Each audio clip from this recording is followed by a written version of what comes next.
Alrighty, so in a matchup where everybody was highly anticipated in the first round, well, it definitely did not live up to its expectation, at least from what we see in this best of three series between Sporting KC and St. Louis. And this is not to discount Sporting KC. I think they played very well in both of the game out of these best of three series against their rival St. Louis, but I was a little disappointed of how St. Louis had played, and that I think this is a prime example of what playoff experience can do. Sporting KC have amples of playoff experience. They definitely shine, and St. Louis, being an expansion team, being in unknown territory, they just kind of crumble.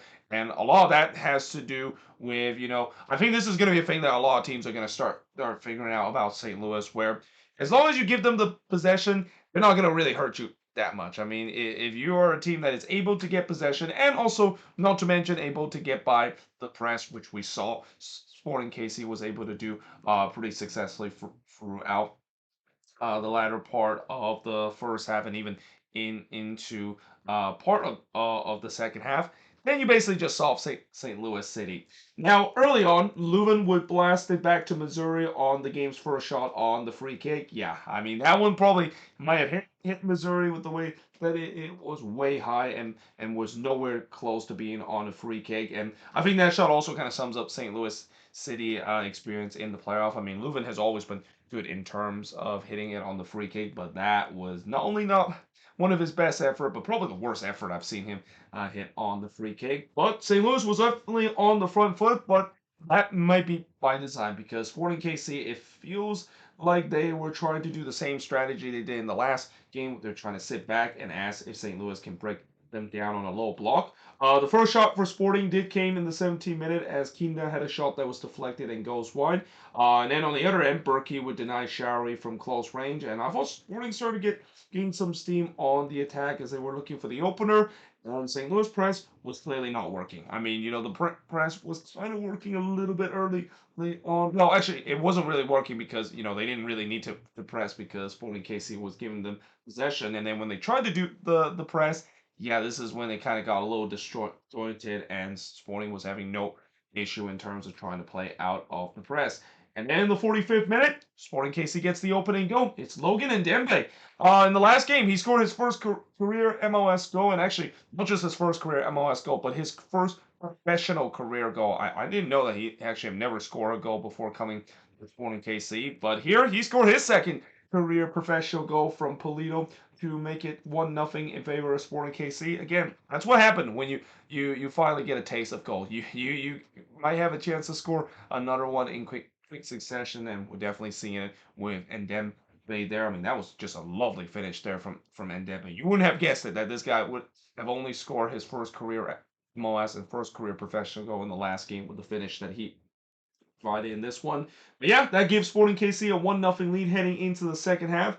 And in the second half, not much really happened, which I thought that favored Sporting KC because as long as you keep this game tight, you might be able to walk away with a 1-0 win, and especially St. Louis hasn't really provided too much threat on the attack.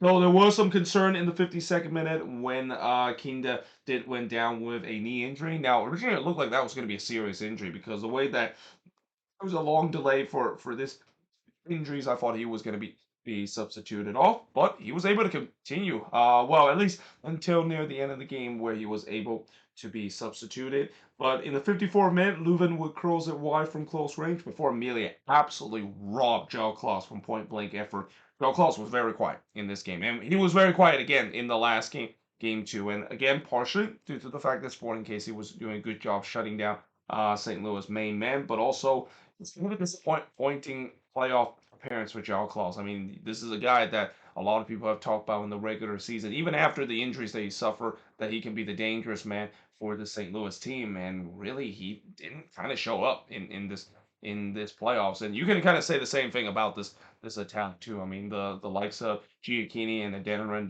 those players that have been lethal attack players for them. And even Edouard Leuven, a guy that has been an excellent deep line playmaker, he didn't really show up in this tournament too. He was definitely off his game once again in this one, but here this was probably the best chance that Klaus has had doing not just in this game but also in these two games where Melia, in a big game like that, he's gonna make some big save, and he absolutely robbed João Klaus from point blank. But there was no doubt that St. Louis has been the better side in the second half. They had more of the possession. They were looking for the equalizer. Pompeo would then flash one wide on the cross in the 65th minute. It says something that when Cesar Pompeo was actually the most dangerous player for the St. Louis team in the second half. Like, this is nothing against Pompeo. I think he's an excellent player for St. Louis, but he should not be your most important attacker for this St. Louis side. Not just in this game, but in this series. But up to that point, the shots were 9-6 in favor of Sporting, and then in the 72nd minute, SKC make it 2-0. It's Sharawi. He scored from Kinda and Russell to make it 2-0 in favor of Sporting KC. That came off of a lightning counterattack, which, with the way that St. Louis was pushing man forward, you knew that that was always going to happen where, St. Louis put too many men forward, and Sporting KC is going to try to hit on the counter attack and trying to score on the transition, and they execute it in a perfect way. I mean, St. Louis completely caught off guard in terms of the transition, and yeah, it was a 2-0 lead for Sporting KC. And then Parker had a point blank range, but it was blocked by Rosero. Now, there was a question whether or not if Rosero actually handballed that one, and I gotta say, it was very, very close. I think it's another one that you could say that maybe they could have gone to VAR to look at. I mean, when you look at it a couple of times on the replay, I think it might have hit his shoulder instead of his hand, but still, it's it's something that we have always had debate in terms of the regular season, and even for now for the past couple of years, what exactly is it constituted a handball? Is it supposed to be hitting exactly in the hand, or if it hits like part of the shoulder but also hits the hand, is that called a handball? Well, in this play, it wasn't called a handball, and we play on. Speaking of Rosero, yeah, he suffered a bit of a nasty injury just a couple of minutes later after he actually had to be stretchered off after taking a cleat to the face. Let's just hope he's okay, because that must not feel nice to get cleat on in the face. But then in the 86th minute, St. Louis would make it interesting as Pompeo would score from Bloom to make it 2-1 in favor of Sporting KC. That was kind of a little Randall Leal moment there from Cesar Pompeo, trying to do a little cross shot there that somehow went in. But yeah, that gives life for the St. Louis fan, the traveling supporter, which there was definitely a lot of St. Louis fan in the crowd for this one. Well, actually, not as much as I've seen last time in the regular season when this meeting has taken place at Georgia Mercy Park, but there was definitely noticeable pink in the crowd, especially on one end. They definitely go ballistic, and that, yeah, it seems like it's game on again, because we would get 12 minutes of stoppage time. Again, a lot of that is because of the Rosario injury, and also the Kinda injury that we saw earlier took a lot of time. So yeah, you can definitely sense that there is joy in one part of the stadium. The one part of the stadium where a lot of them were wearing pink was happy. The fact that we still have 12 minutes to play, but you can definitely hear the other part of the stadium, and majority part of the stadium wearing blue was very, very nervous, because yeah, 12 minutes a long time to try to hold on for dear life.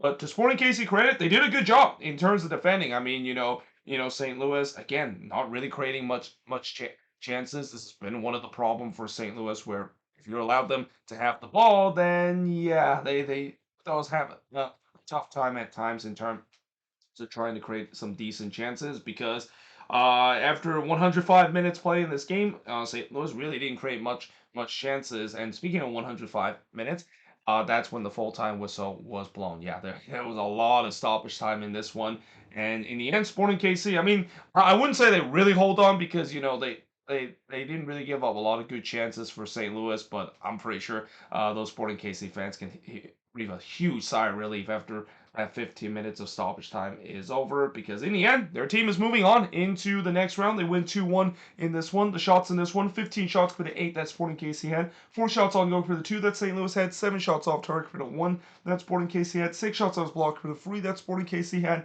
and possession-wise, 51% possession compared to the 49% possession that Sporting KC has in this wing. And that, I think, out of this highly anticipated first round matchup, I think if there's one good thing I can summarize from this matchup, it's playoffs experience. Really, It's a key factor because you can see it. This was a Sporting KC team, a Peter Vermees led team that were very professional in terms of how they approach this moment. And then you have the St. Louis team that, although it's been an incredible season for them, always thought this was probably not a great matchup for them, especially against a Sporting KC team that has a lot of experience and know exactly what they need it to do, and that well, it's a great season for St. Louis City, and there's no doubt, finishing in first place, making history of becoming the first team ever to finish first in their expansion season in MLS. This one is going to stink with the way that they lost to their big rival in the first round, and we'll see how they're going to do in terms of their second season, and especially wonder how Bradley Carnell is going to adjust the system because I think we can clearly say that there is definitely a way that teams will find out how to play against the St. Louis side, and that one of the downside of energy drink soccer, and we see this with the Red Bulls a lot, not just because of playoff fatality, which I'm pretty sure St. Louis fan hoping that that's not the case, even though they play the same brand of soccer that the New York Red Bulls does, but also the fact that when you are given the possession, yeah, you got to make sure that you have a difference maker to be able to break teams down. And we have seen this season that there's been times where St. Louis has had problems, though. There's been times that they've been able to do mainly because Eduardo Leuven is definitely that guy. And again, as I go back to what I said, Leuven, alongside with many of these St. Louis City attacker, a very disappointed playoff appearance. Really just been a non-factor throughout this tournament. But yeah, either way, hope you guys enjoyed this video. If you do, make sure you like, smash the subscribe button. Did I say tournament? I meant playoffs. That is. I mean, you can say tournament too, because in the knockout tournament, we saw in the Leeds Cup, St. Louis kind of flame out in that one, and actually was becoming the first team to get eliminated from the Leeds Cup. But either way, hope you guys enjoyed this video. If you do, make sure you like, smash the subscribe button. As always, let me know in the comments below what do you think of this game. And yeah, hope you guys enjoyed this video, and I will see you guys next time.